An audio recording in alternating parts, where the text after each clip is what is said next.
Hello, and welcome back to another episode of Minority Reportz podcast and digital series. I am your host, Mona Sheikh, and guys, I'm very excited for my guest today because I've had the good fortune of connecting with her thanks to another mutual, lovely human being and a lovely, very talented, amazing director and filmmaker, Tara Meal. Shout out to Tara Meal. Very excited to chat with this amazing director. She has been a director for Disney along one of her many gajillion credits. So I'm very excited to chat and welcome my very talented friend, Laura James. How are you? Hi, I'm really good. Thank you so much for Yeah, I'm very excited to have you. I was just like, am I going to say a Laura James or am I saying Laura James? You can say whatever. You just can't find me on the internet if you look me up as Laura James because of this woman who won America's Next Top Model, which was not me, by the way. There's a lot of Laura Jameses, it turns out. So for SAG and the DGA, I had to add an A in front of my name, which only causes more confusion, but whatever, it's fine. Got it. Yeah, it's funny you said that because when I went on social media and I was looking for Laura James, I was like, that's a lot of Laura Jameses out here. There's so many. I can't even find myself. Okay, that's how bad it is. When I put the A Laura James, is that stand for something or is it just a Laura James? It could be that, but my mom's name is Angela, so I just added an A in front of it to give her a little shout out. Got it. Well,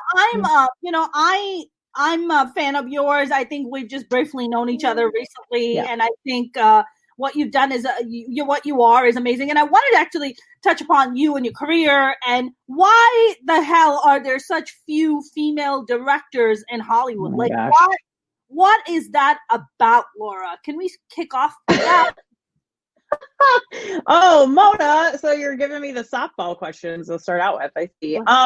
The reason that there are so few female directors is because it's a job where you get to be in a leadership position. Okay. It's a job that makes a lot of money, and dudes have been doing it a long time. Dudes have been doing it, and they've been really successful. And when you have a long resume of doing it for a long time, it's hard to break into that. And dudes are behind the money that is getting decided on who gets to have an opportunity, right? What movies get made, what the audience wants to see. Now, this is changing, which is super exciting. But for now, that's what it's been. And so little by little, we're making gains where women are making really interesting and cool films that everybody wants to see. And we're learning that, there was a really closed circuit situation going on, and it's being opened up more and more, which is so exciting. Do you think that's in part because of Me Too movement and Time's Up? Do you think that has played a role in that conversation? For sure. Before that, my understanding is that even before that, though, there was a investigation by the EEOC, and there was a big movement with directors at the Directors Guild of America, a bunch of women, powerful, amazing women who were calling out the discrimination and the lack of hiring. And so it was sort of in play before that, but definitely like an awareness kicked up in a bigger conversation after Me Too about all the women who have been marginalized and all the ways that in leadership positions, women are kept out of that. And I think it did have a big impact for bringing that conversation to so many more places than it was before. Because it felt like for a while that the same women were saying the same thing to the same people. And everyone's like, yeah, it's just you guys. It must just be you, right? Because a couple of other women have jobs. 4 other women have jobs. So if you're not getting hired, it's probably because you suck. Which is obviously not the case, but that's what it feels like. Yes. Right? When you keep not getting the job over and over again, you can't sustain your life, because now it's also like that gets into economics. That's right. If you can't make a living at being a director, then you're going to have to go be something else, an executive, anything else. You're going to have to figure out how to feed yourself and clothe yourself and house yourself. So it's like, it's this endless yucky cycle that has been really hard, that finally we're getting the teeniest bit of movement on. Right. When you say that the women who went and complained to the EEOC about, the discrimination and everything, were these directors and these women, were they executives? Were they female directors? And were female they the directors. ones the female directors? And were they working at the time when all this was happening, or were the ones who were not getting the jobs? I think they were the ones more or less who were not getting the jobs, who had like an opportunity, right? Had done something that in any other instance, and in many cases for a dude, had turned into the next level of getting the next job, the higher paying job, the better job, right? This ladder to success. The women were unfortunately not able to leverage those early successes in their careers, right? And so they were people who were maybe not working at that time, but should have been working. And it's really to prove creative space, right? That you should have had that opportunity, because it's subjective, right? Right. So it gets tricky. I mean, it's subjective by the people who are defending why they keep hiring males, but it's not. Yeah, but it's very objective to the female directors who are not getting the job. It's like, look, you're giving, just like an assistant director, you just bumped him up to director while I've been grinding my ass for 15 years. Like, what's up? Yeah. Correct. It's interesting, Laura. I was having this conversation yesterday with a female comic. She's a South Asian female comic, and we were having this discussion of how dudes on the road in the stand-up world, a guy could be, one young male comic could be hanging out with a headliner for like a year or so, and then all of a sudden he's the opening act for him, right? While comedians have been like grinding their ass, like myself, for 10 plus years, and would never even be considered. Or if we are considered, it comes with some kind of a sexual favor or some kind of a sexual innuendo or sexual thing. So I want to ask you, in the directing world, I mean, is that a thing where, I mean, I would think like female directors are in such a powerful position. Like, you're a female director, you go and sit down in a chair and talk to an executive. Executive's like, if you sleep with me, I'll give you this gig. Is that a thing? I have never had that experience, and I am sure that people have. Sadly, that's reserved a lot for actresses, more than it is maybe for directors.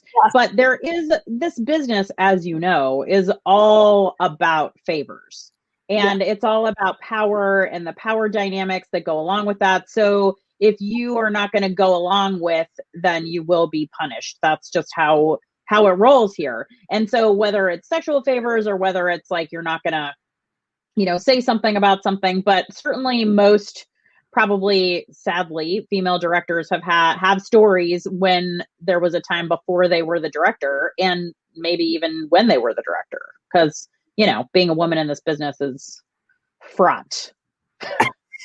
No, really? No. Yeah.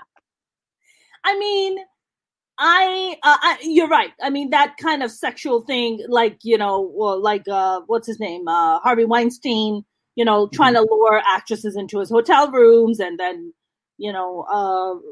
and trying to do like weird, gross sexual things. Right. I mean, I would think like if you're a female director, you're more in a position of power where you're just like, are you out of your, like, I can't imagine an executive sitting across with Patty Jenkins is like, so if you like. You'd be surprised though. Really? I mean, I'm not saying that happened to Patty at all. Crazy to me. I'm just saying that I would absolutely not be in any way surprised if Patty had a story like that, even with all the success that she's had, because there's it's power is a weird and interesting thing, and women with power doesn't mean that they're automatically respected the same way that men with power are. Sure. I forget the executive. She was one of the studio executives at Paramount Studios. Do you remember? I don't know if you remember. I forget her name. Really beautiful, very attractive woman, and she was one of the only 2 studio executives ever that have ever had Paramount Studios. Anyway, in her book, she talked about how while she was the head of the studio, that another male, I believe it was a male actor, it was a star, who like took his pants off in front of her and was just standing there, and she was like, I'm the head of a studio. Like, what are you doing? Yeah, that's such an amazing question that none of us can answer. None of us can answer. Do you know? And it's not like you arrive. It's not like you arrive at a level where that shit stops. That's the problem. It's not like you arrive to a leader. Like, you can be a producer, a prolific producer or director or, studio executive or runner of this country, whatever. You're still going to get some people who think that it's fine to treat you however they want to treat you. It's the weirdest. You think Kamala Harris is going to get a dick pic? Yep. Somebody's going to flash her? She's 100%. the fucking vice president of the United States of America. 100% that's going to happen. I can't 100%. imagine. That, I'm sure she's probably already getting dick pics. It's like people sliding into her DM and shit. Yeah, for sure. Also, she's a very attractive woman, but women in power does not mean, that we get respect. That's And even if we earn their respect, we still don't get it the same way. It's weird. Laura, it reminds me, recently Jennifer Lopez was talking about, I think it was like about a year ago. I mean, J-Lo is a star, right? She's a mega star. And she was talking about some executive was visiting her while she was like in the middle of like wardrobe. Like, it was like she was trying to, and then he goes to her, something to the effect of, hey, do you see this dress? And I think this dress would suit her. And she was like, okay, let me go change. He goes, no, you can just change right in front of me. And she was like, what? She's like, no, I'm gonna go to the changing room. Yeah. Jennifer Lopez. Yeah. Correct. So what? I'm stumped. There's no answer to that. I mean, we just don't even have time or the credentials to get into like the systemic way in which women are not treated with respect from all kinds of different ways that make no sense. I can't imagine Kamala Devi Harris getting like visiting, like a foreign country, and then the leader of that country is like, want to see my schlong? And you're like, I don't want to see your dick, dude. I'm here to do fucking business. Like, what? Yeah. Yes, it will happen. Somewhere along the line, that might happen. And when Kamala writes her book about it, and we're going to be like, told you. Dudes. Have you known fellow female directors who've told stories like, oh girl, let me tell you what that bullshit was? Yes. Really? Yes. We tell lots of stories. And it's not always sexually based. It's not always sexual harassment, although there's a good deal of that microaggressions around sexual harassment and stuff like that. But it's a lot about respect and disrespect. Those are, and just being generally disrespected, I think is a bigger conversation that we have a lot more often. What has been your kind of personal experience with, as far as like disrespect goes? I mean, you're a director, you're an established director. I mean, you have credentials, like you're solid. Like, what has been your experience with disrespect where you're like, I cannot fucking believe this person said this shit? Well, I think that what I find most interesting around disrespect, I mean, there's a ton of stories that I cannot tell here, but I have so many examples. Wow. But I think what's interesting is that there's a double standard, right?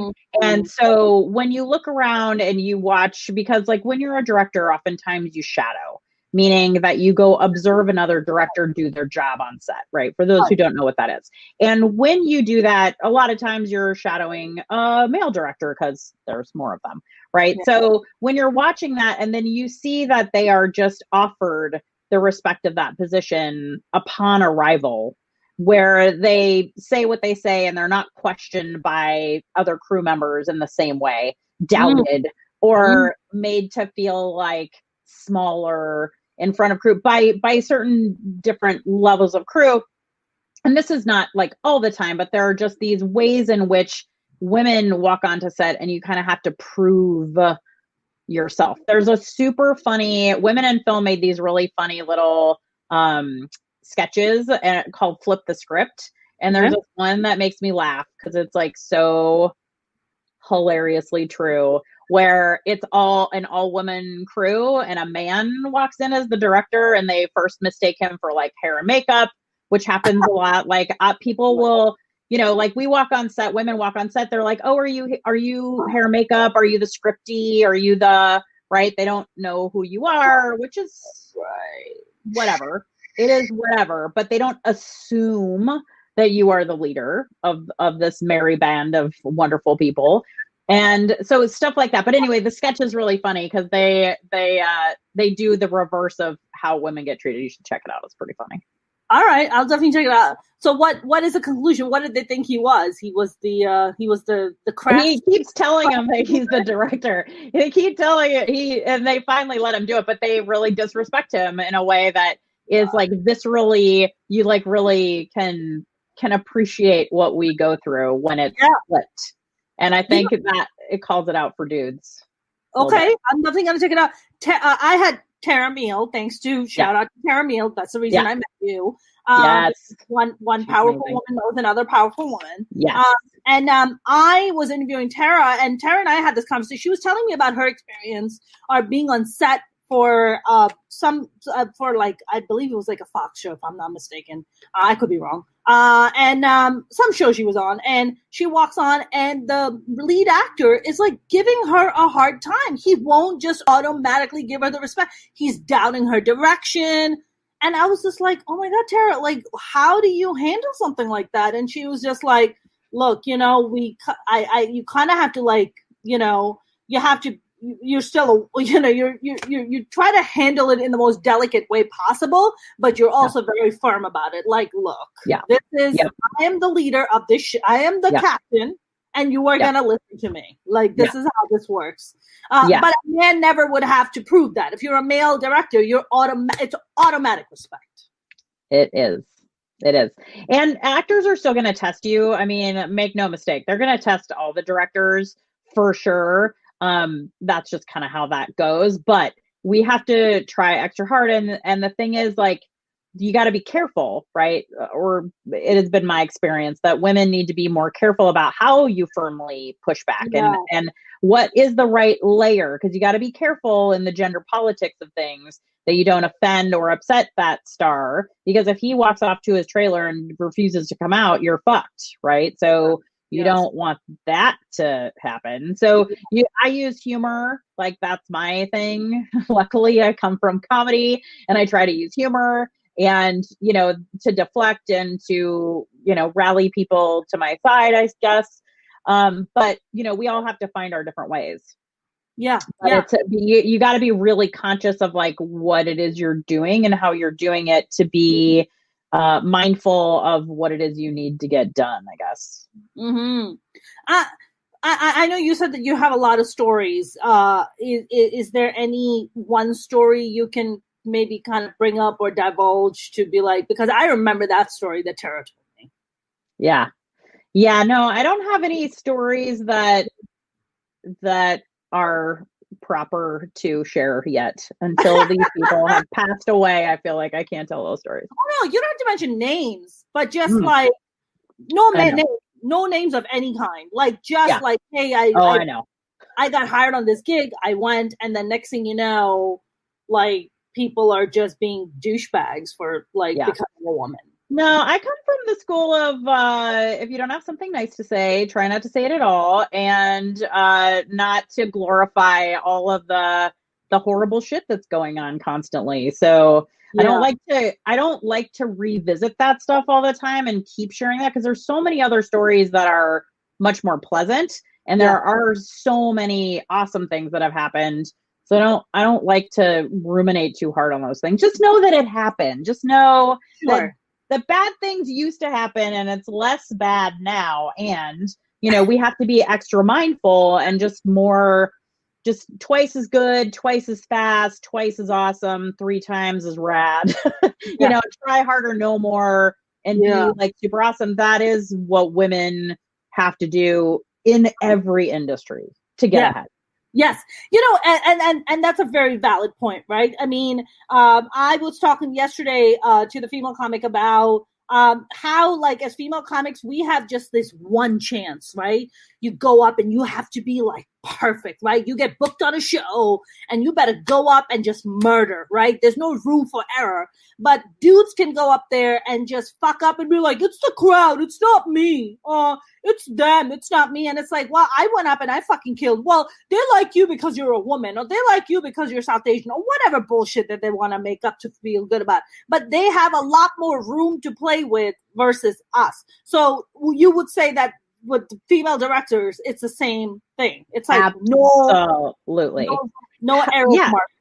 Yes. And Patty Jenkins was just talking about this in the media around being, concerned about the roles that, or, the jobs that she was taking, because women often don't get a second chance. And if your big thing after your first thing bombs in any way, you're done. Whereas with dudes, we know that's not the case. Like, there are plenty of dude directors who have done one thing, done their next thing, and it hasn't been great. And they still keep getting money over and over and over again to keep making things. And some of them are great and some of them are not great. That's the nature of what we're doing. You can't always predict how the box office is going to go. And it's not always your fault when things don't go as well as you think they're going to go. So It's unfortunate that you do get put in director jail.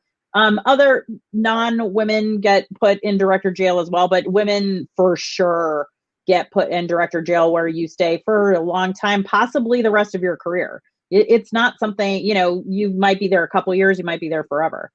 Whoa. I think Catherine Hardwicke was talking about that too, even after directing Twilight. You know what I mean? Like, she thought that the whole, world would open up to her after Twilight. That thing was massively, humongously successful. And that was not her experience at all. So did you get put in director's jail for it after that? I don't think she didn't do a second movie. She didn't do the second Twilight. She wasn't asked back, or she chose not to. I'm not sure what the deal is behind that. But which, usually you get to stay with a franchise that you started. But neither her, or if we're talking about 50 Shades of Grey, the fan fiction version of Twilight, right? The Sam Taylor Johnson also did not continue with that franchise. A dude took over after that.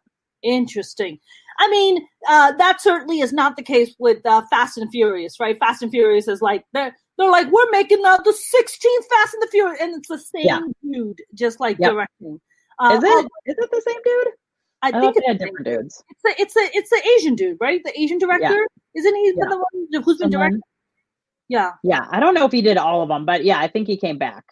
I think he came back and did most of them. Yeah. So M. Night Shyamalan got put in director's jail, I think, because he did a bunch of really good movies and then had a few crappy ones, and then they just put him in director's jail. And then we didn't see. Did he go in director's jail, or is he still making a ton of movies? And he just made a TV show for Apple Plus called something with a doll. It's about a doll that's like that. Like, M. Night Shyamalan has not been in jail. He might have been in self-imposed exile, perhaps. I mean, I don't know him or anything like that, but it's not like after Signs, they were like, oh, sorry, dude, you're done. Like, if that was a woman and they made Signs and 4 people watched it, that would be that. You'd be out for a while. If not ever. Do you think, Laura, that kind of margin of error would increase, or women would be given that same level of like room to play and grow if we had more female executives? It's a great question. I like to think that's true. I like to think that the more we do have female executives and more women in charge of studios, more women deciding what we're going to see, I think that we then, as women storytellers, would get an opportunity to maybe not have a home run, but still get an opportunity to try another story, realizing that, it's not just the director that makes a film. It's a lot of it, but there's also other, factors involved. Yeah, if it's a crappy script, there's only so much that a director can do with that. True that. There's only so much. How does it work, Laura, for directors? Like, is it the same as like you get repped by like CAA or William Morris, and then they're like, hey, we have a project we think you'll be really good for, but it also has, a screenwriter that we rep, and then 4 actors that we also rep, and then you're like, all right, I think this is a good project, and I'll do it? Or is it more like, well, you kind of have to do it, like, because we want to. I'm not repped at somewhere as fancy as all those places you just said. So Tara's like a way better person to ask about that because she's repped at somewhere super fancy. My place is smaller and they don't package. That's that whole packaging thing that everyone's all up in arms about right now. So I don't have that issue, but that is a thing. If you're at a big place, there's going to be, they're going to take from all their areas. We have these actors, we have these writers, we have these producers, we have this director, and we're going to put this whole thing together, as opposed to like, I'm at a place where they just rep directors only. Right. I mean, Laura, you started off as an artist. Like, you started off as like in the improv world and then kind of transitioned into directing, correct? Mm-hmm. Yes. Acting to improv to sketch to directing. Yeah. Is that usually the passage for becoming a director? Or some There people are like a million ways to become a director. And usually the best way is through experience directing or experience on set, both of those things. So for example, if you work in film as some pathways are first AD, editor, script supervisor, producer, writer, those kinds of areas where you're on set, you're working with all the key players, you're working closely, you understand the system, you get what's happening, and you've made those relationships and those connections, then you're going to move up through your crew position and probably be able to leverage that into, especially for television directing, like a television job.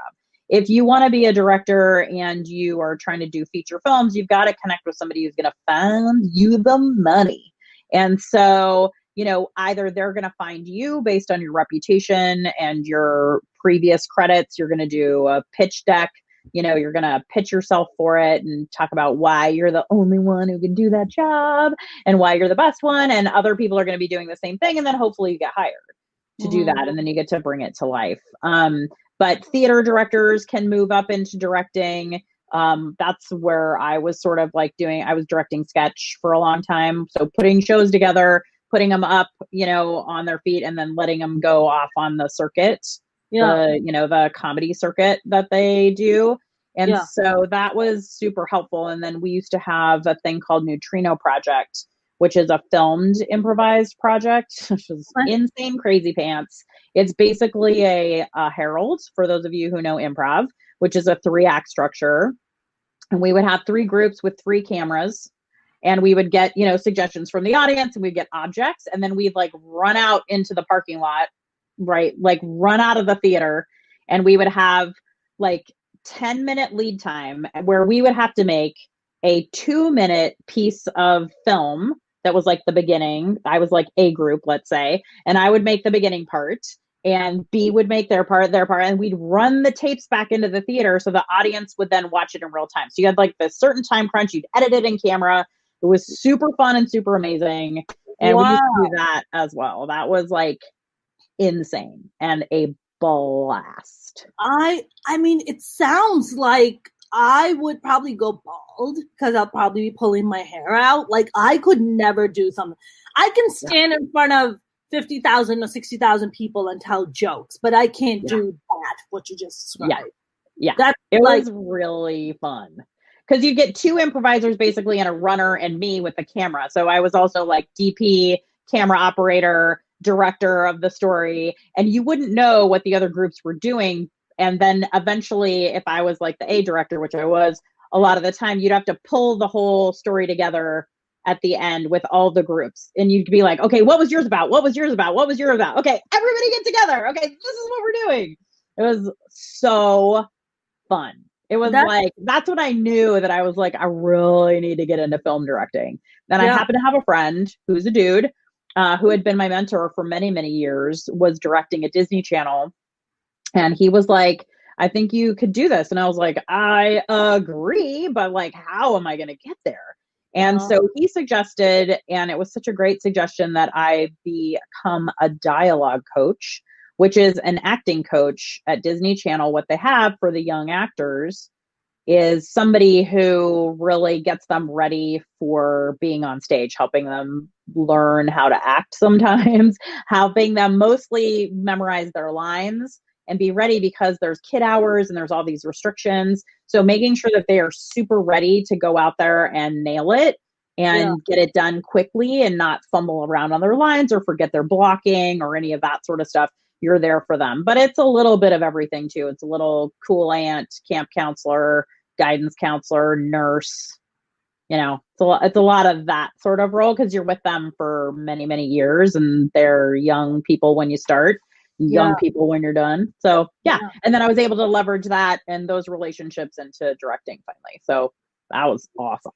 I mean, that's pretty incredible. Like, what was the first show that you worked on at Disney?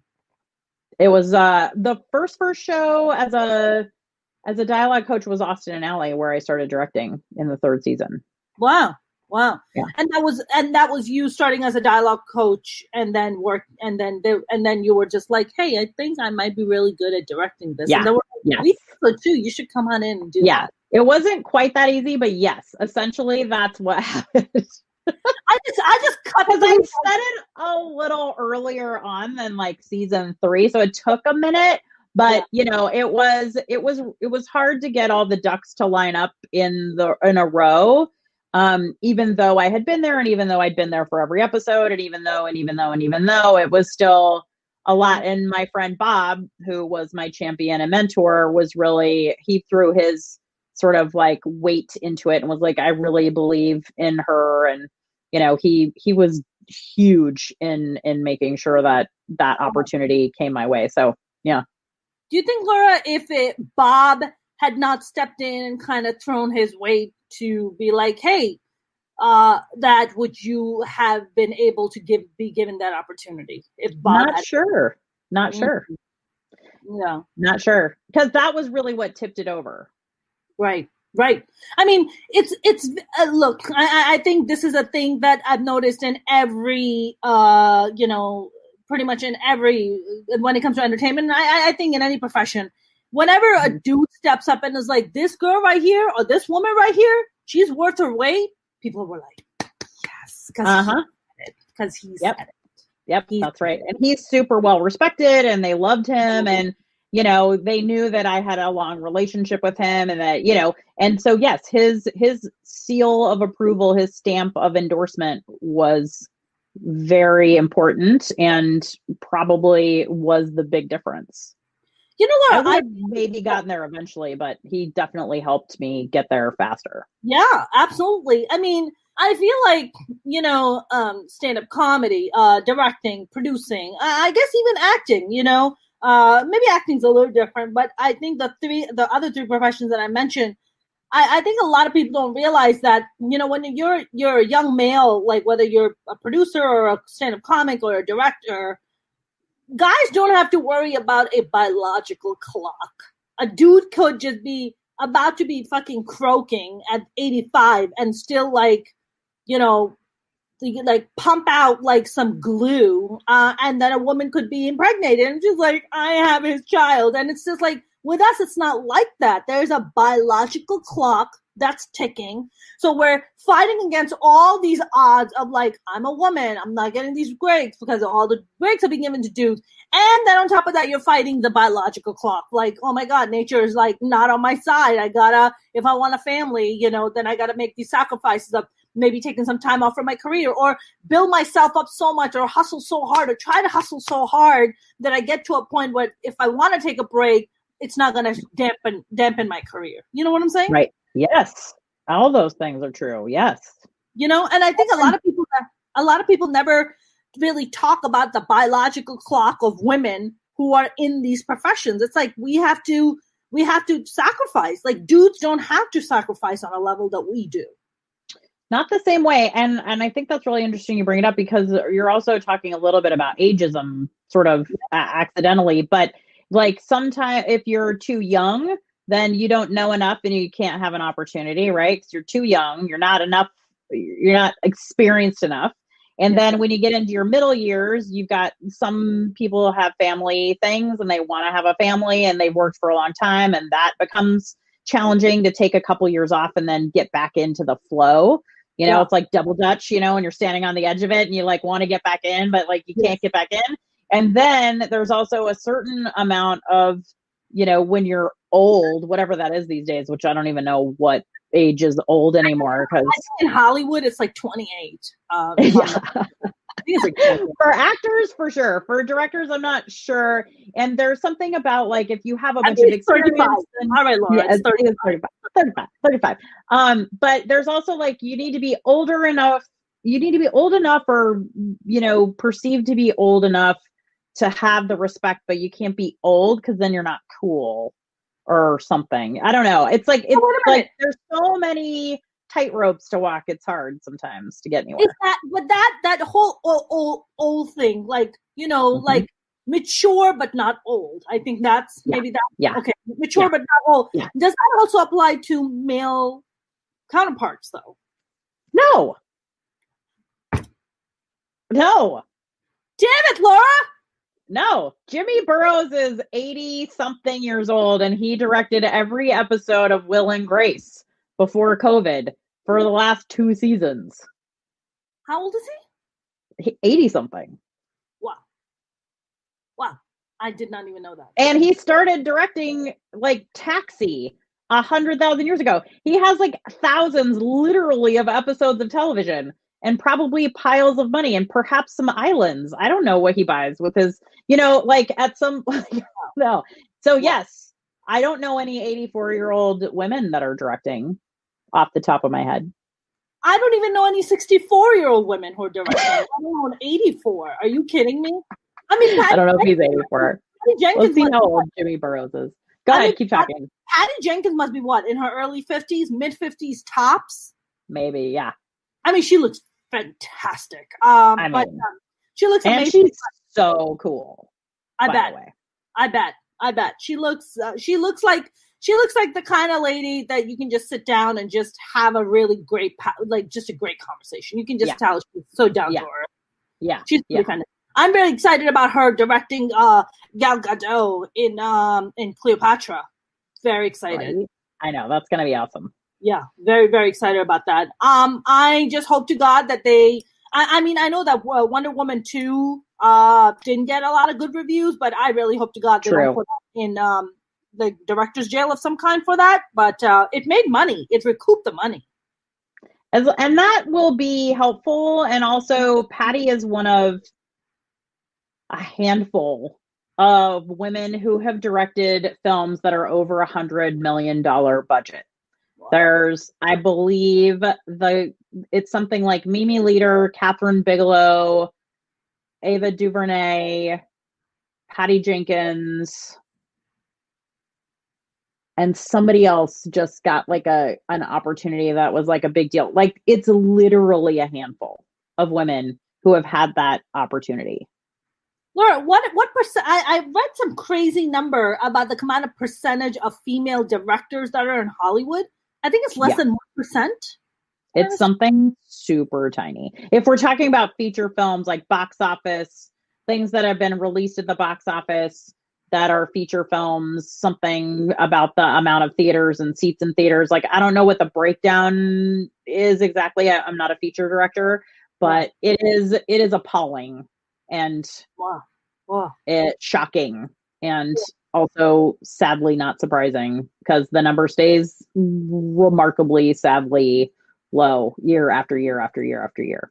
You know, we were talking about the Burroughs director of Will and Grace.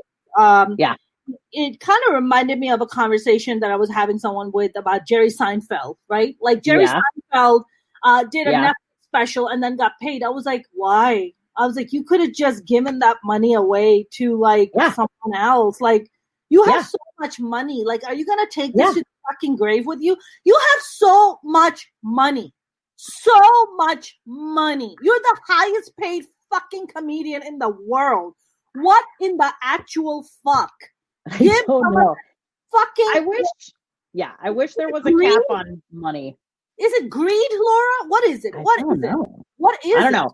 I'm not a dude, so I don't know. But you notice, or I've noticed just in my peers, that women seem to be centered, and this is non-scientific, by the way, but the women that I know, they seem to be interested in quality of life and work-life balance and arriving at a place where they have the resources, money being that resource a lot of times, to enjoy their lives, whether that means going on vacation to Tahiti or, you know what I mean? Like always, going and doing an Airbnb in Paris or whatever with their families. Like I noticed that women desire that and prioritize that. Whereas the men, I notice, again, non-scientifically, are much more interested in working to prove that they still are important, that they are relevant, that they're needed, that they're wanted, that they're sexy men. I don't know. I don't know what that is. I mean, every time I see I'm sorry. Like, look, kudos to Jerry Seinfeld for all the achievements that he's had. Sure. But when I see Jerry Seinfeld, I'm like, another fucking special? You could have given it to somebody like myself. You could have given it to at least 10 other fucking female comedians or 10 other comedians, period, that you could have taken that small portion of that money and just given them that opportunity.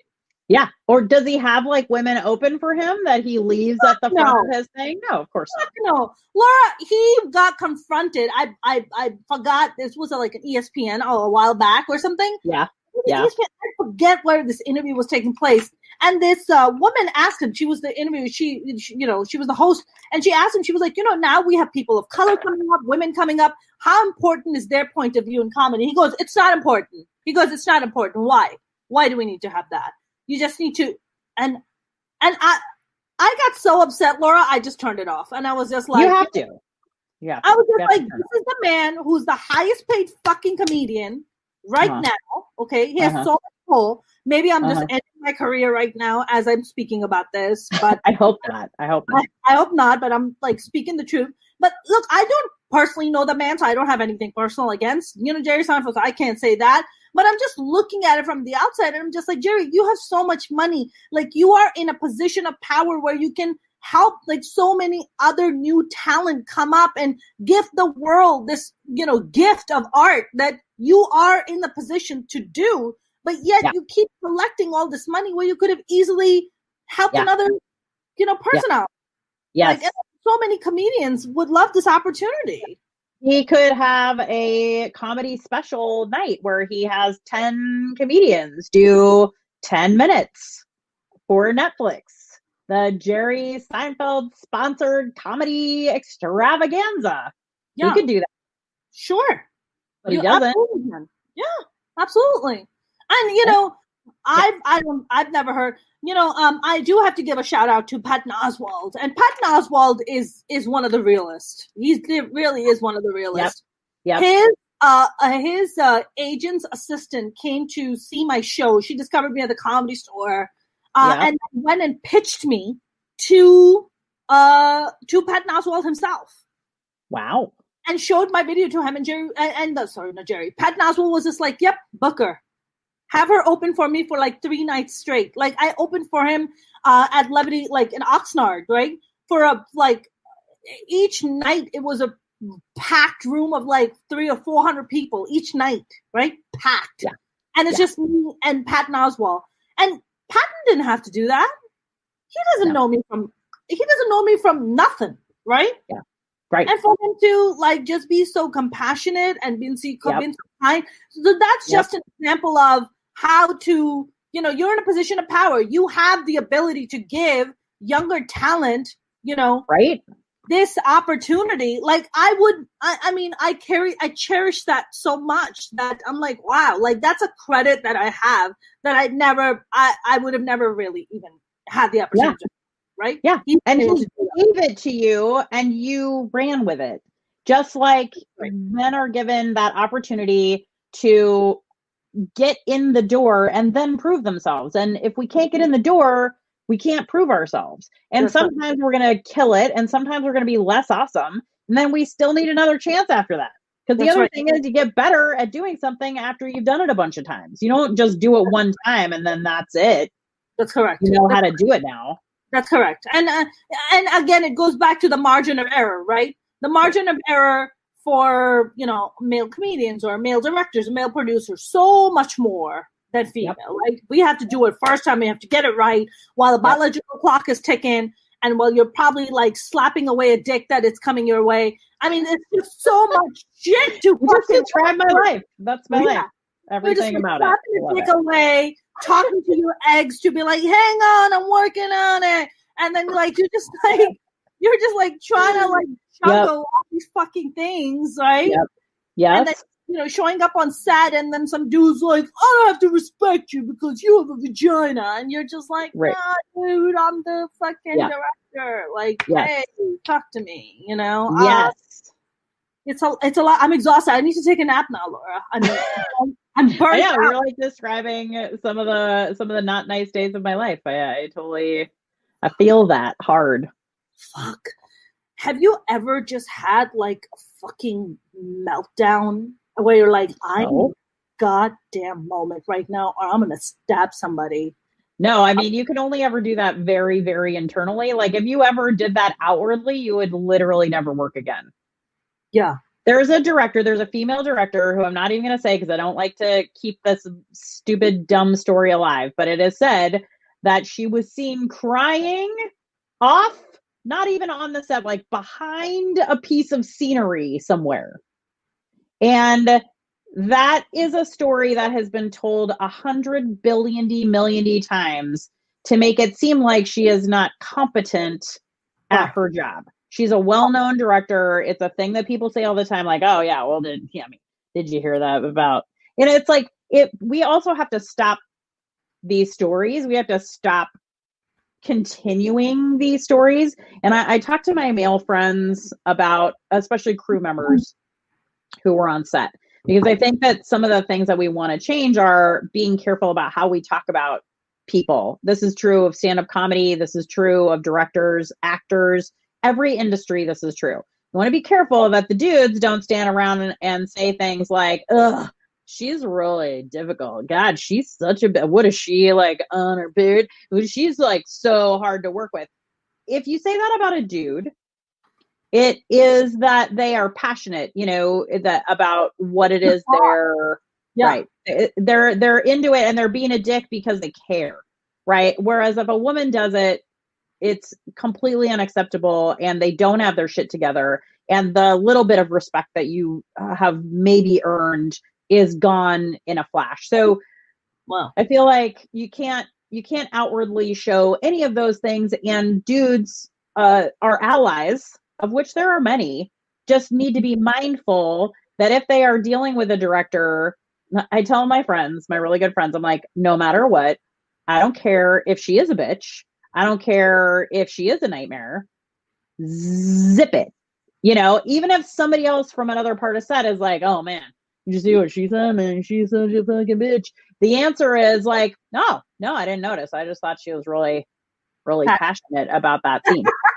Like, change the language and change the narrative, because otherwise, like, sets, people, I don't know how many sets you've been on, but people love to gossip and people love to do, it's like high school, sometimes middle school on set. So how do we stop all of that from getting into a situation where you're going to have no respect and also not be hired again, is like to make sure that our allies are not perpetuating the problem. Yeah. Accidentally. Yes. I feel like I've been on enough sets. I think for me, I'm very kind of, if somebody starts doing the gossipy thing, I just walk away. I don't need to be a part of it. Yeah. I just walk away. I don't need to be a part of it. I mostly, when I am on set, I'm either talking to a fellow actor about comedy, or we're talking about the business, or we're talking about maybe if we're talking about politics, then we try to keep our volume low, you know. So you know, that sort of thing. But yeah, I try to stay away from. I think for me sometimes, and I don't know if you ever go through this, Laura, but last year, was it last year? No, not last year. The year before that, 2019, towards the end of 2019, I got offered a gig for an Apple TV show out of the blue. They found me and they were like, "We want to offer you this role." So my episode is gonna come out. It's called Helpsters. It's like a remake of Sesame Street-ish. Yeah, my friend who directed your episode? Was it a woman? I think it was a woman. Was her name Shannon?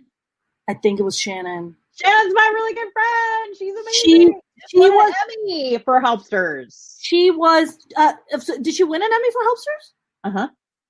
What? There's also Linda. Linda did that show, I think, too.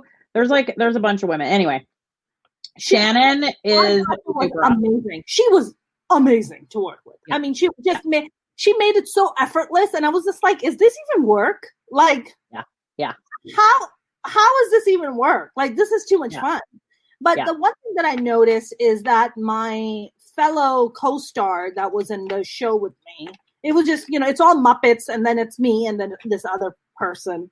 And I noticed that, at first I thought it was just in my head, but it wasn't. The one thing that I noticed about her is that, look, I think with stand-up comedians, it's a lot different temperament than actors, because we're a lot more open. We're just a lot more, you know, we're just like very straightforward. We just say we're very good, sharp, and observant, and like the quick wit, right?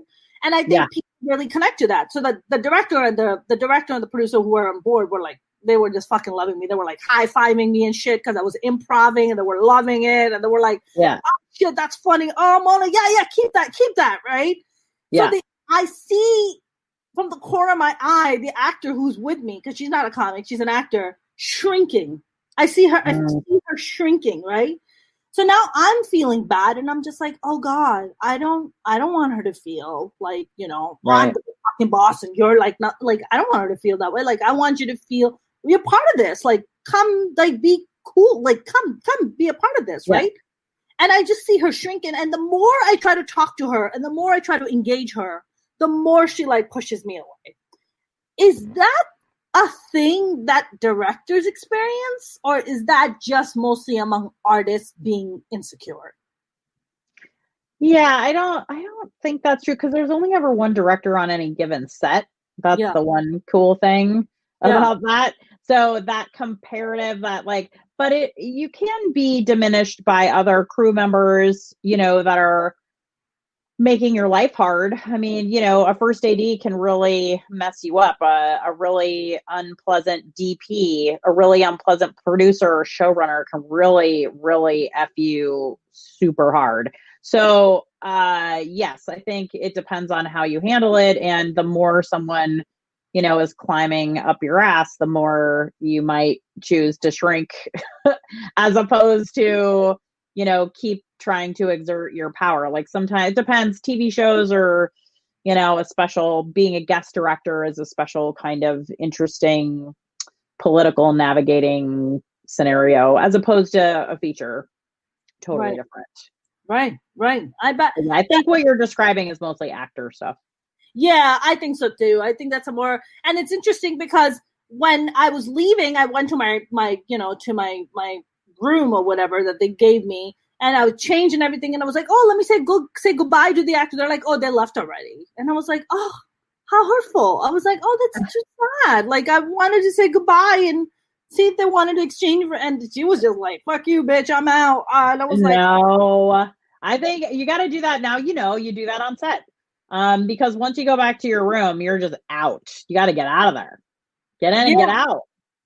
Yeah, I mean, for me, it wasn't like that. I was just like, can I just lounge out for another 30 minutes? This is so fun, you know? I don't know. People who are newer to doing it are definitely staying, but people who like do it all the time, you're just like, exactly. Like, it's like, you know, the cartoon, like dust underneath their feet behind them as they go. It's like that. They leave a trail. But I don't think it was personal. Yeah, you know, I agree with you. I think I've done that on other sets I've been for, like, commercials and different stuff like that. but I think I just genuinely had so much fun and genuinely felt so appreciated and genuinely felt so respected that I was just like, can I just hang out and just like watch you guys? Is that cool? Yeah. You know, it was like kind of like that. Like, yeah, cool, hang out. Also, there's Muppets. I mean, exactly. How cool is that? How often do you get to see that? Like Muppets, like talking to you, where you're just like, oh, and those actors are brilliant. They are brilliant. Their brain, beyond. Wow. I mean, their minds are so fast. Like it's comics, like we're pretty sharp and we're pretty fast. But man, they are just like even when the cameras are not rolling, they are just bam, bam, bam, bam. I mean, it's amazing. Like working with Muppets is really like a dream come true for me. I know, right? I think that's so cool that you got to do that. That's awesome. I think for me, like I grew up in Pakistan and, we watched Sesame Street and that was like the one closest thing, and, as an adult now to like work with like Muppets, that are like Sesame Street Muppets, you're like, what is happening right now? Like, I'm just an immigrant child. Like, I know. What is? I feel like you've arrived. I don't know. Well, I feel like you did it. I did. That's it. I need to wrap up my career. That's it. That was it. Nailed it. And done. That's it. I'm leaving. That's exactly. I actually wanted to ask you, you're not from LA. Where are you born? No, I'm from Northern California, a place called Placerville, which is near Lake Tahoe, or sort of in between Sacramento and Lake Tahoe. Small town. Okay. Got it. Where they discovered gold. Wow. Did you grow up in a family of artists? No. I was the only artsy fartsy person in my family. And did you like early on, like at what age were you just like, you know what, I'm going to be a performer. I'm going to be in showbiz. My mom says, and I don't remember this because I don't have memories of when I was 3, but allegedly when I was 3, I pointed at the TV and said, I want to do that. And so apparently, and I used to perform around the house like you do. I was a very outgoing, but also leader type of child because I also used to get in trouble for making the next door neighbor kids cross the street. So that was not allowed. The neighbors across the street were not allowed to cross the street without a parent. But I was like, hey guys, I'll watch the street. You guys cross the street and then we can play. So then Nick and Jenny would cross the street and we would all get in trouble because apparently I had to get in trouble too. So I was always bossing kids around. So it's sort of no real big surprise that directing. I think what's interesting is who knows what I was pointing out. When I pointed at the TV, my mom didn't know that women could be directors. And honestly, neither did I. And so I think I also pursued acting because that's the thing that you do, right? Women can be actresses and I liked performing and I loved being in front of people. I used to sing and dance and my mom had me in dance class when I was young and all that sort of stuff. And then I found theater though, really when I was in high school. I was a cheerleader, which, but my grandmother, interesting. It was my grandmother was a cheerleader, my mother was a cheerleader, and for some reason I was carrying on the family tradition of cheerleading, which was not my jam at all. Yeah, they would never consider me as a cheerleader, like ever. But I danced for a long time, right? So I had taken dance for a long time, and so it was a more fun thing to do than dance class, right? Because you learn these cheers but then you had to go with the dudes on the bus, the football dudes. You'd have to go. It's just not. You have to wear your little tiny outfit, even when it was snowing, because I grew up where it snows, and in the wintertime it's cold. And this is before you could wear sweats. It was a long time ago.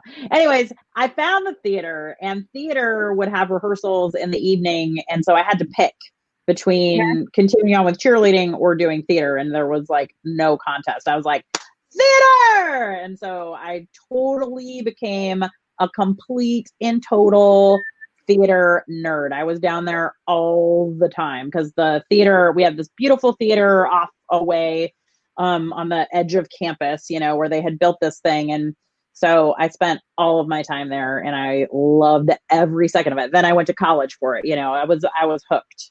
But again, I didn't realize that directing was the thing I wanted to do for a long time. Because it just didn't even occur to me as a possibility.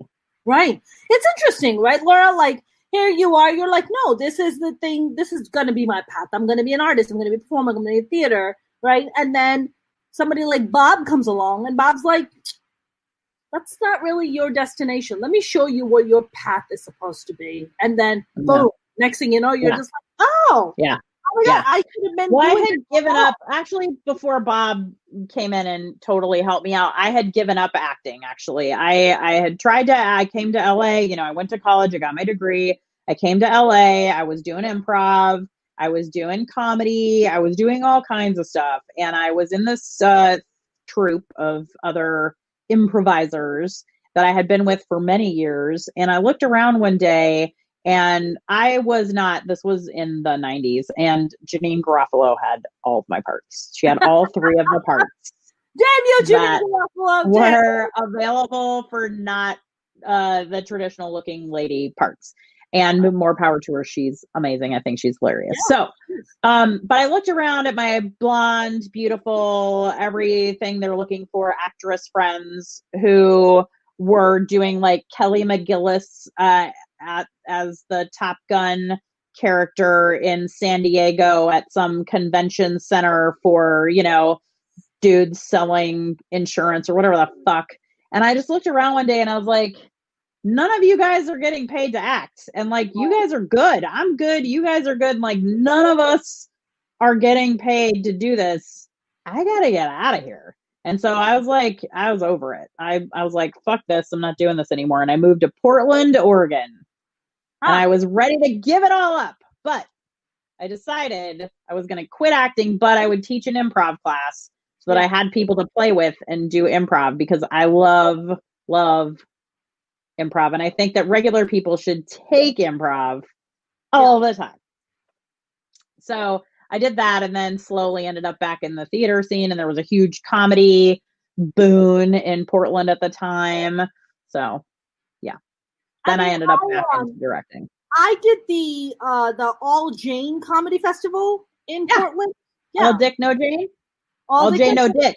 Yeah, I mean, Stacey Howell. Do you know who she is? Yeah, that's Curious Comedy was where I was. That's where we used to do all of that stuff. I lived right down the street. Curious Comedy opened up, and I was like, hey, what's going on in here, guys? And they were literally just still painting the walls. Like, it was not even done yet. And I talked to Stacey, and I was like, oh, I used to do improv. She's like, hey, you should join us. And I started teaching there, and I was part of the players there. And that's where, when I was talking to you before, we had an offline conversation about stand-up comics, we used to do tons of work with stand-up comics, and they were such amazing improvisers. That's where we did Neutrino Project. All that stuff was at Curious Comedy. Wow. Yeah. Stacey and our good buds. I love Stacey. I love that festival. I just had the best time. The food is off the chain in Portland. I mean, off the chain. I mean, food was amazing. Also, Stacey's amazing. Stacey's amazing. She's shout out to Stacey. Shout out to Stacey Howell. She's wonderful, and she's just, and it's very powerful, right? I mean, what she does with this All Jane Comedy Festival, like, it's so important. I feel like the conversation that we're having about changing the narrative and changing those things, where it's just like, well, you're a lady, so let me just give it to the dudes. It's more about people who are sitting in positions of power and decision-making spots. That when those change, then the conversation also changes, right? Because it all trickles down. Unless you're a Republican female, then go to hell. But that's the point. But I feel like, people sitting in positions of power, making those shots, calling those calls is what changes things, right? I mean, Stacey's not like, oh, well, you didn't really do well on this show, so I'm just never gonna book. It's not like that. It's just like, And those were the shows that I started directing with Stacy, actually. Stacy's shows, her improv with, she did 2-person shows, and then we would go places with them. So I started directing officially with Stacy. Wow. I love that so much. No, you're not with Disney anymore. You don't direct shows for Disney anymore, right? Not right now. No, I do not. And did that stop because of the pandemic, or even pre-pandemic, you had just kind of like looking to transition to another?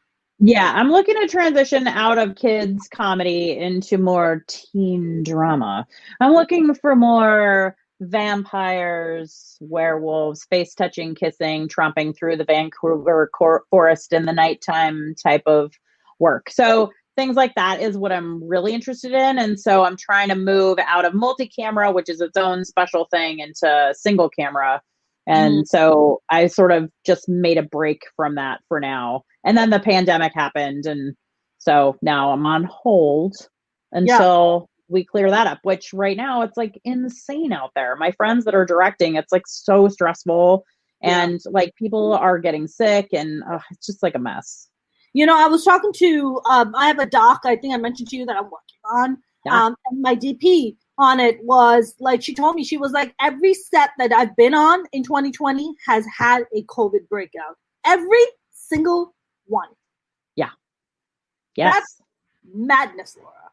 Yeah. And like people's lives are literally at stake. Right. But we have to make the things. Yeah. I mean, I've mentioned this before on the live stream here. There was an article that came out in 2020 listing the non-essential jobs and then listing the essential jobs. And one of the top non-essential job they listed was artist. I'm like, artist? It's very essential. Very essential. Like, I would say right after nurse, I would put artist, right? What are people doing? Like, they're home watching Netflix. TikTok. TikTok. Artists. People who are creating content. Like, as much as we don't want to give the TikTok people one the credit, they are also doing some kind of artistic stuff. They're making people so happy. Yes. 100%. People love TikTok. I don't understand TikTok, but I'm told it's amazing. I've recently been racking up videos and views on TikTok, so I'm really excited about it. I've been starting to put up content on. I mean, TikTok is very easy to gain followers and very easy to gain. It's a lot easier than Facebook or whatever, other social media. So it's a lot easier. What for you, Laura? Like, do you every so often then just go and like update your director's reel, or after a while you don't even need to do that? Like Patty Jenkins doesn't have a director's reel. No, Patty does not. I had to make some shorts because that's what directors do. A reel is hard. People say directors need a reel, but for those of you who are directors, yes, make one because everyone says you need one. But what that really is questionably the cinematographer's work, or, it's hard to know what the director actually did exactly. So director's reels are kind of a silly thing. But again, if you're a director or aspiring director, make one, have it on your website, but whatever. What you really need to do is be making short films. Short film, micro shorts, those kinds of things that show your point of view, show your style, show what you're into. So pre-pandemic, I made some shorts, and then they sort of slowed into the post process during pandemic times because it's like, there's not really a due date that is really imperative anymore. But yeah, I think you have to just make work. If you want to be a director, if that's what you aspire to do, then you have to make things. The challenge is that making things cost money. That's right. Yeah. So it's another barrier to entry, and why we don't see a lot of people of color, women of color specifically, is traditionally they don't have the same resources. So for example, you have a lot of dudes who are like, I got my camera when I was like 12 years old and I was making my things and I got this and I had all these resources available to me. And you see women of color who are like, I just got into filmmaking yesterday because I didn't know I could. And I don't have a camera and I don't know how it works. And I don't have a MacBook Pro thousands of dollar thing. And I don't have Avid and I don't have all the things. Like all those things cost a ton of money. That's Also, being able to go to AFI or USC or any of these schools without a scholarship is also a barrier to being able to like get into this business and start with that behind you, you know? So there's a lot of ways that being a woman, and even more difficult being a woman of color, is hard economically to be able to sustain yourself, to make work, to show the work, to get the jobs. Yes. I have noticed, I've come across two female directors, not Taramil, but another two female directors, women of color, who are married. Like their husbands, like that's a resource. That's a huge resource. They don't have to worry about paying the bills. Like the husband has got that covered. Like the house, the food, like groceries, like that's covered, right? So they can go on and do the things they do. So yeah, I mean, look, Laura, even for me, right? I don't have a husband or a boyfriend, anybody to pick up the tab on me, right? It's all me. Yeah. So I have to fund things. I have to pay for, my MacBook Pro and put roof over my head and put food in my stomach. And I don't have, I have been grinding my ass. That's why I work like 80, 100 hours a week. Because it requires that much of, because I don't have that additional resource to help me out. So I have to supplement myself by fucking grinding my ass. In the meantime, my eggs are rotting and I'll probably never have children. But, those are the sacrifices that I have to make for my own. Right. And then after you do that for X amount of years, let's not put a number on it, but after you do that for X amount of years, then you will be an overnight success. That's right. That is if I get that break. Yeah, if you get that break, you'll be an overnight success. That's right. That's right. I was alarmed. You've been grinding your ass for X amount of years. I was alarmed when Tiffany Haddish finally started getting her breaks and started becoming a whole household name. People were like, "Oh my God, she just came out of nowhere." Nowhere. Yes. If you're not in the comedy world, you don't quite understand. Tiffany has been grinding it out. She was living out of her fucking car at one point. Like, what are you talking about overnight? Like, people don't people only see, that, I don't know, I'm sure you've seen that image they have of like a mountain of like, all the success and everything, and underwater is all the hard work and failure and disappointment, and heartbreak. Yes. That's what it is, I think, for artists, for us. Like, I had my brother once call me up and he was like, "Man, I was watching this documentary, or I was watching this episode, like comedians in cars getting coffee. And, there were so-and-so, Jerry Seinfeld was driving this very fancy car. And I said to myself, man, I can't wait for my sister to make it so I can go hang out in her expensive house and in her expensive car." I was like, "Motherfucker, do you ever come and fucking contribute? Like, do you ever ask your sister, like, you need help? Like, fuck you. Like, do you want to be there when I'm successful?" But all throughout my struggles, all throughout me eating shit, all throughout my disappointments and heartbreak, you don't want to be there, but you want to be there to fucking fuck you. I love you, but fuck you. Like, that's ridiculous. Yeah. Yeah. And if you don't have somebody who's bankrolling you, which a lot of us don't, it becomes this impossible scenario, because longevity and tenacity and persistence are a lot of what contribute, right? That grinding for years and years and years and years. But the question is, economically, can you survive for years and years and years and years when shit is expensive? Right. And then at a certain point, when you're working 80 billion hours a week, year after year after year, do you just go like, fuck it, I'm going to go work at some corporate job that's like 9 to 5 that has health benefits and a pension, and, just and go use those eggs, because that's what happens. That's what happens to women a lot of the time. And there is nothing wrong with that choice, because like you get tired after a while, but can you last long enough? And without the financial backing of another person, oftentimes that becomes the barrier to being able to get over that hump. And it's really, I wish we talked about money more. Mm-hmm. And about like the earning power of women. Because like, if you're a woman and you're doing television directing, if you don't get X amount of number of episodes, if you don't earn X amount of money, you don't get your DGA benefits. And if you're not earning your DGA benefits, then you're paying like everybody else, health things. And all of this stuff starts to add up, right? And so if you can't sustain that, you're going to take another job. You're going to be a script supervisor. You're going to be a dialogue coach. You're going to be an editor. You're going to do these other things. And then as you get better and better, or your esteem grows in that industry, of course, you're going to keep taking those jobs, which takes you farther away from being able to do the directing thing or being seen as a director. Like, you must not be that serious if you're over here earning money as a script supervisor or whatever. And it's just this really complicated mess. And I think that we should pay attention to making sure that women who are aspiring in comedy, in directing, in acting, and that sort of stuff, like, we have to support them financially, or, be able to have good enough jobs that you can keep that roof over your head and put that food in your belly, and not have to go into these casting couch situations in order to like compromise yourself to get the jobs. Like, that's how they've been getting away with it in the past. Luckily, the past mostly.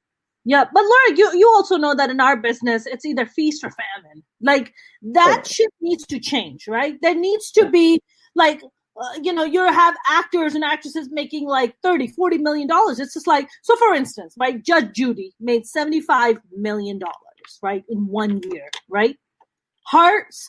Through the grapevine, I heard that her staff makes next to nothing, like next to nothing. The people who helped make that show successful. And I'm just like, man, you made $75 million. If you just took $5 million away, just $5 million, and you spread it over the crew, it makes a world of difference. Like, these people will work 10 times harder for you because they know you care for them, right? If I'm making $75 million, I'll take that fucking $5-10 million. I put it towards my staff. Be like, if you take care of your employees, they will take care of they will take care of your shit. End of story. There's no, it's been proven time and time and time again, right? Yeah. Just take care of your people. So to me, it was really disappointing that how greedy do you have to be like, you can't fucking give $5 million? You bet you made $75 million. How many millions do you need? How many millions do you need? Like, there has to be some kind of cap or something to be like, Jesus fucking Christ, man. I think there's decency, right? Where's the decency is what I hear you saying too. Like, come on, Judge Judy. Like, that everybody's making like $30,000 a year. You like throw these poor people a bone. Like, and like, do rich people know how much it costs to live in LA now? Because whenever Judge Judy moved here to Los Angeles, like, it was a quarter of expensive as it is now for whatever it was, right? Like, inflation in LA has gone so outrageously crazy high. Like, things are double when I moved here. And then I moved here in the 90s originally. And like, everything is twice as much. Housing is twice as much. Food is twice as much. Parking is twice as much. Parking tickets are twice as much. Like, all that stuff is twice as much. And I was just talking to a friend of mine. We came up together, and it was like, what would we do now? Like, how would we live here now? I mean, do you have to live like 4 people to a 1-bedroom apartment when you're starting out here? Like, how do you make that work? Because if you're making, like, when I was a PA, when I first started here, I was making, I think, $400 a week. Wow. Right. And that's before taxes. Wow. And I was working 60 hours, 70 hours a week, right? Because that's what PAs work. You work like your ass off and you get paid nothing. And it's, rite of passage and yada, yada. But if you're already poor and your parents aren't sending you money, or you're married to somebody who has a real job, or however money comes to you, if you have no backup, then you're scrambling, right? And so PAs are not making that much more now than we were back then, sadly. I don't know what they're making now, but it's not a lot. Yeah, I mean, look, and I think that's a problem also in Capitol Hill, right? I mean, AOC had to call out Senator Chuck Schumer to be like, you're not paying your fucking interns? Pay your interns. Yeah. Pay your goddamn intern. If you claim yourself to be so progressive and so liberal, and you're on the Democratic side and you work for other small people, fucking help them out. The ones who work for you to make you successful, for you to be able to do whatever the fuck you do. Yes. And why, I mean, yeah, and capitalism is responsible for a lot of that. This greed that you're talking about is responsible for a lot of that.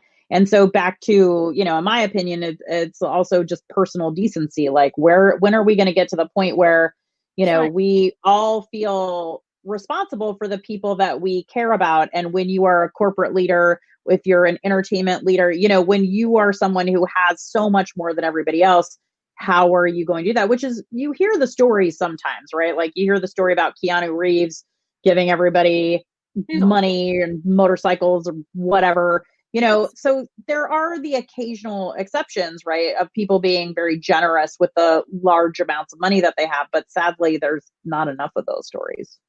I think Keanu Reeves is just such an exception. He's just an exceptional human being. You know, Adam Sandler is also a really good dude. You know, he also goes out and like really helps people out. He's also really wonderful. But you know, I personally don't think there's enough people doing that. There's only a handful of people doing that. Yeah. And I think if a lot more people did that, I feel like the world would be a better place. I think it would a happier place, a more fulfilling place, a place where you don't have such level of disparity in the way that you do, because I think that's my beef too, right? Like in even in comedy, there's just like this feast or famine. It's just like, how many more specials are you going to give to Kevin Hart at this point? Like Kevin is trying by the way, kudos to Kevin Hart on that. Kevin Hart has, you know, his production company. He's trying to bring in younger talent. He's trying to bring them up, give them opportunities. So shout out to Kevin Hart for doing that, you know? But it's like, you look at something like that and you're just like, you know, you could give opportunities for people like myself. So I don't have to fucking, you know, grind my ass and, or just never even get the opportunity after all these years of sacrifice, after all, you know, and Laura, I think the one also key thing that I'm going to bring in is that retirement, right? How long are you going to do that? If you've just struggled all your fucking life trying to make it as an artist, you probably have very next to, if anything, in retirement. So by the time you hit 50, 55, 60, how much money do you have in retirement, if you have any? Or are you going to go depend on the government to try to help you out and live in some fucking, you know, one like tiny little bedroom in fucking boondock somewhere because you dedicated your life to the arts, and the arts, you know, and you just couldn't get the opportunities because you're a woman, you're a person of color, you didn't have the resource, whatever, right?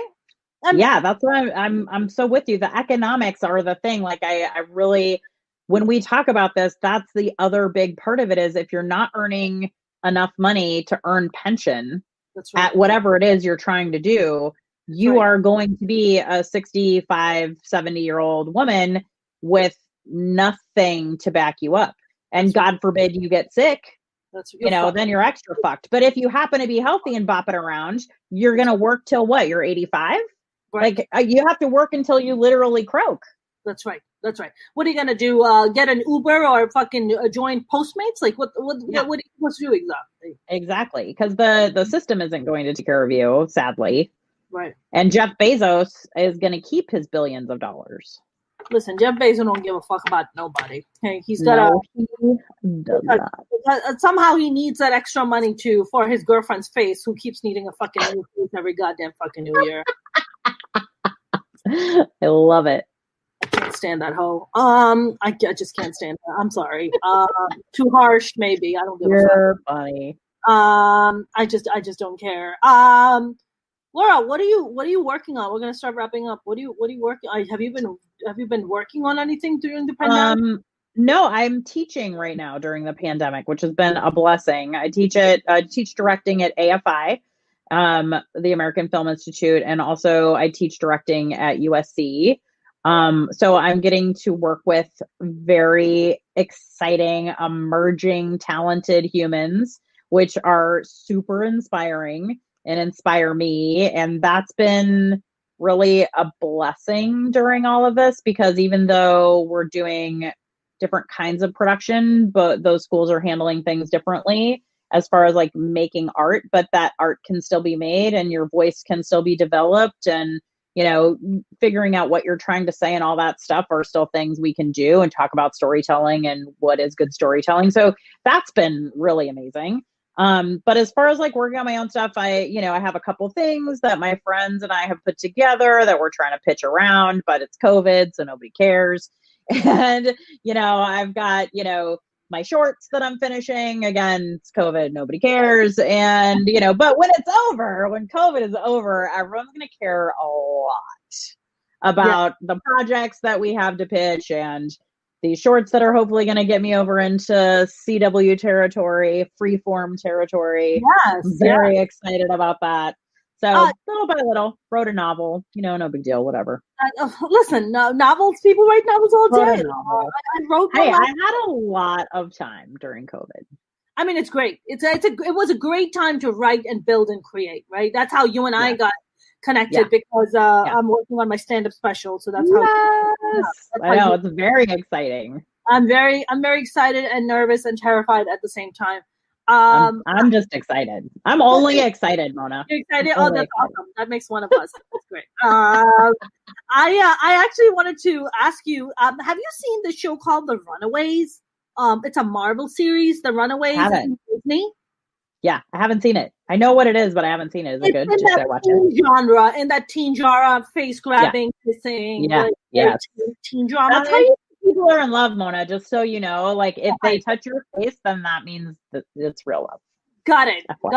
Mine is usually they just grab just my ass and then they just kind of work their way up. And I was right. Then you're like, oh, you love me. Yeah, I'm like, when they grab my titty is when I really know they love me. I love it. This is teenagers, Mona. It starts with a face. I'm sorry. Mine's a little different. Mine just starts with the left titty and works its way to the right. It's like no, but I'll watch Runaways. I love it. I haven't looked at that one, but I will. I watched Euphoria recently, and I was like, "Whoa!" Have you watched that? No, it's Zendaya, right?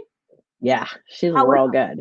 It's a real good show, but it is some shocking things go on in that nighttime telly for kids. Holy moly. Yeah. Is it for teens though? No, it's more adult. It's supposedly not for teens, and absolutely only teens are going to watch that. Parents are going to watch it like, what the fuck? But of course teens are going to watch it because who loves Zendaya more than teens? Nobody. Yeah. I don't know what her demographic is. So I don't know. I think it's everybody, but it's definitely younger people, right? So the demographics of youth are that you aspire 2 to 5 years older than you are. So if it's meant for 20 somethings, then, high teens are watching it. If it's meant for 15-year-olds, then, 12-year-olds are watching it. Like everyone's aspiring upwards. Remember when you were a kid, you're like, I'm a grown up. I know all the things. It's like that.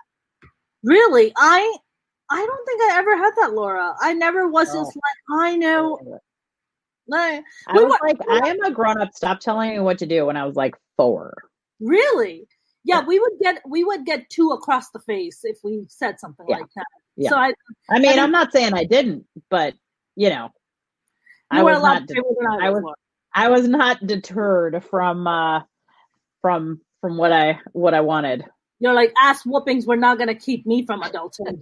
Apparently not. Apparently not. Bring it on, Mom and Dad. Bring it on. We weren't, Laura, in our household, we weren't even allowed at dinner table to be like, when I grow up and when I have kids, we weren't even allowed to say that. It was just no. Yeah. There was no talk, which is abnormal. Now looking back on it, of course, I grew up in a really fucked up, dysfunctional household. But now looking back on it, it's just like, that's really abnormal to not be able to let your children express themselves that way. Yeah. Like, I'm so lucky that I have a really incredible mom who was very, very much supportive of my brother and I. Anything we wanted to do, if I was like, I want to be an astronaut, she would have been like, sweet, let's figure out how to do that. That's like amazing. She was like really supportive, really creative in her own way of raising us as far as like letting us just go be and do whatever. And like when I was like, Mom, I'm going to be an actor, she was like, great, love it. I'm into it. She wasn't like, are you sure that you don't want to get an accounting degree? Which is what a lot of parents say to people who want to do. I mean, I can't tell you, if I had a nickel for every actor that I met who was like, I got a degree in psychology, economics, whatever, because my parents just told me that I couldn't get my degree. And then they go back to school anyway. So parents out there that are telling your kids not to get a theater degree, just let them do it.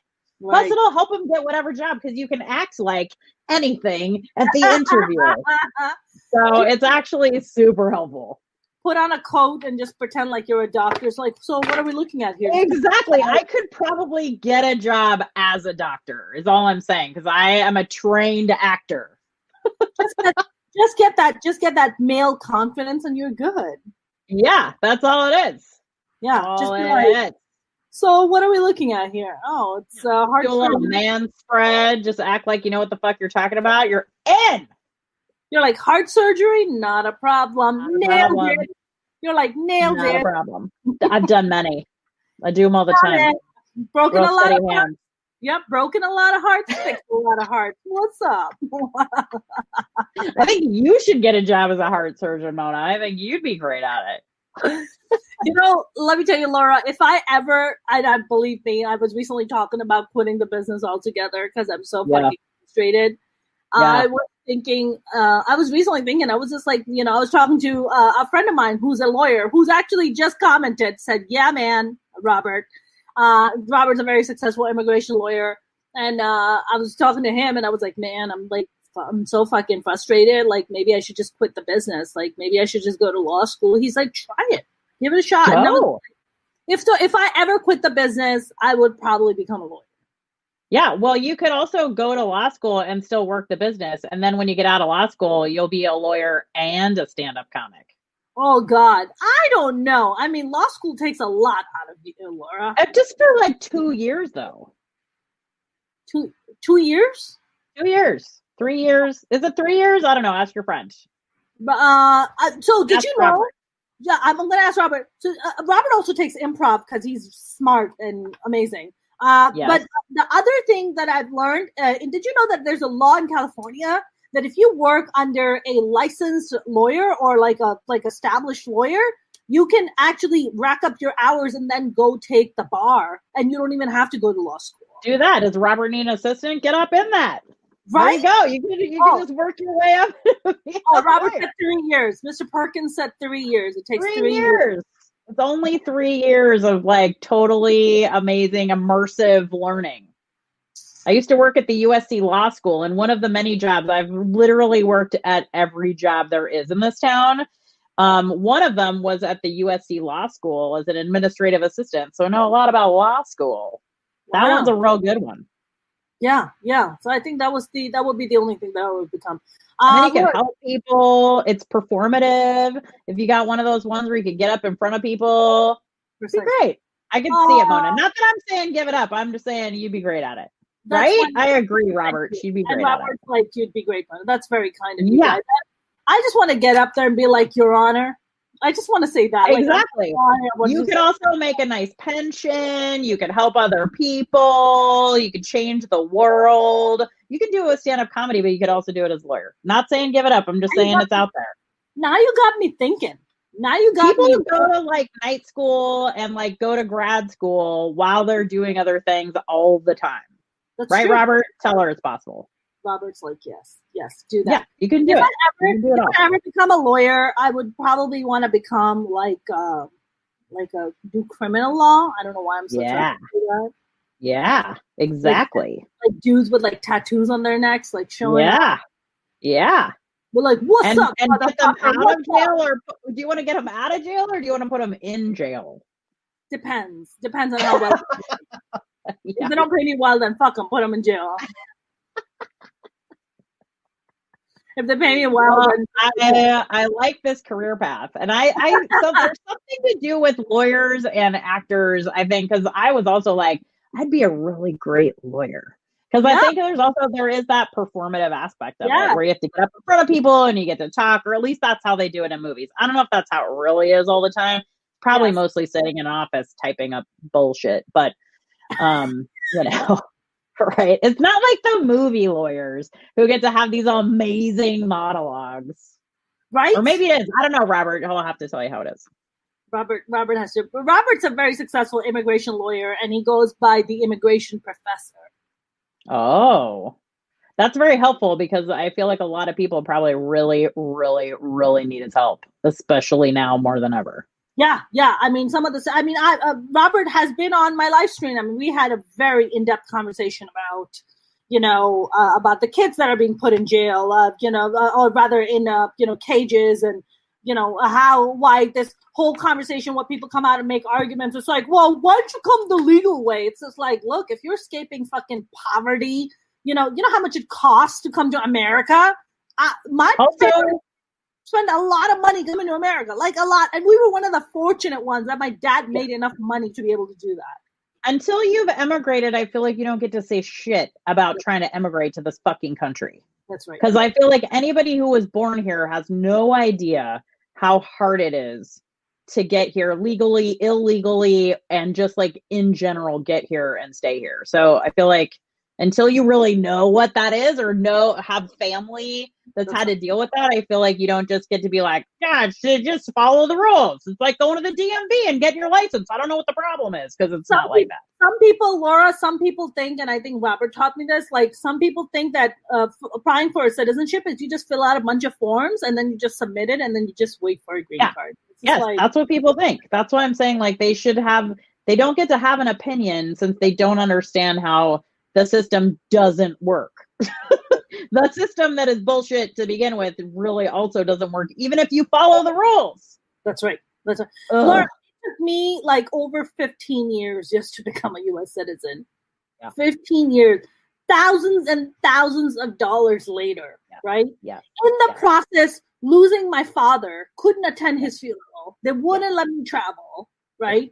They told me that they were going to put a 10-year ban on me if I traveled to see my own father's funeral. Yeah. Right? And you had to marry somebody, right? I mean, you fell in love, but also you married somebody so that you could be a citizen. Yeah. That's right. I had to bear, and even that marriage, like, that was a 9.5-year long marriage. It wasn't like, hey, we just got married for papers. It was like, no, we fucking married for real. That was a real marriage. Yeah. And even had you not done that, it might have been even more difficult and challenging for you to obtain your citizenship. Forget it. Like, a lot of people don't realize that even if you do come to America, and even if I had won it in a green card lottery, let's say, right? You still have to fucking make a living. You still have to survive. How are you going to make a living? How are you going to get how much money are you going to make? The cost of living is so high. Like, people don't even factor those things in. I know. That's why I feel like they don't get to be part of the conversation if they don't understand how the whole situation works. And yet you have these people who are like, just follow the rules, just come in legally. What's the problem? It's so frustrating. People not understanding. I agree. I 100% agree. Laura, where can people follow you? Do you have some? I have an Instagram that I am woefully not paying attention to during the COVID pandemic, so just don't give a shit. But it's A Laura James. Remember that A, my friends. It's very important at Instagram. And then I'm also on Facebook, but I'm literally never there because we're all supposed to get off Facebook, guys, eventually. So. I mean, yeah, apparently. Okay. It's allegedly a very evil place, and eventually we're gonna do something else. TikTok, I don't know what we're doing, but I'd say Instagram is the best place. We're gonna TikTok the shit out of this. Is what we're gonna TikTok the shit out of 2021 through 22 before there's something else that's different. Laura, let me tell you something. I don't even want to say that 2021 is my year. I just want to stop saying that period from this point on in my life. I love it. I just want to be like, I'm just going to do the best I can and see what's up. Yes. And you know what? It's all going to fall into place eventually, whatever that is. Here's my belief. This is what I really, truly believe is true. Okay. When however we get there, we're going to end up where we're supposed to be. We're maybe going to go the fast route, or maybe we're going to go the scenic, windy route. But eventually, we are going to end up where we were supposed to be anyways. So you don't have to stress about the path and the journey that you're on, because you're going to get there. You're going to get there eventually. Right. I agree. Thank you for that reminder, Laura. Thank you. You're welcome. Appreciate it. My friend, this was a great conversation. Thank you so much for your time and being so generous. Thank you so much. Oh my gosh. Thank you for having me. That was so kind of you to even have me on your super awesome show. Yeah, thank you for being here. I'll send you the link to the flip the script thing, and maybe you can put it in the thing. It's hilarious and please also very upsetting. I would love to see it. Thank you so much. Laura, have a good night. I will talk to you soon, my friend. Good night. Bye. That was the lovely Laura James. I enjoyed that conversation so much. I know you guys did too. If you haven't followed me on my YouTube channel, please do. You can go to youtube.com/Mona Sheikh, my last name and the word comedian. I'm also on TikTok. You can follow me on TikTok at Mona Sheikh Comedian, you guys. That's right. I am TikToking it every day. I'm trying to post as much cool videos as I can. Please do go watch my playlist, Mona's Rants, Minority Reportz podcast, my stand-up. I'm getting so close to wrecking up my hours to be monetized on YouTube. So if you guys could go and subscribe to my YouTube channel and watch those playlists, that would mean the absolute world to me. So it would be amazing. You can also follow me on Twitter and Instagram at Mona's Comedy, and of course on Facebook at Mona Sheikh Comedian. You guys have a lovely evening. Stay safe out there. I will see you tomorrow with a brand new guest. Have a good night.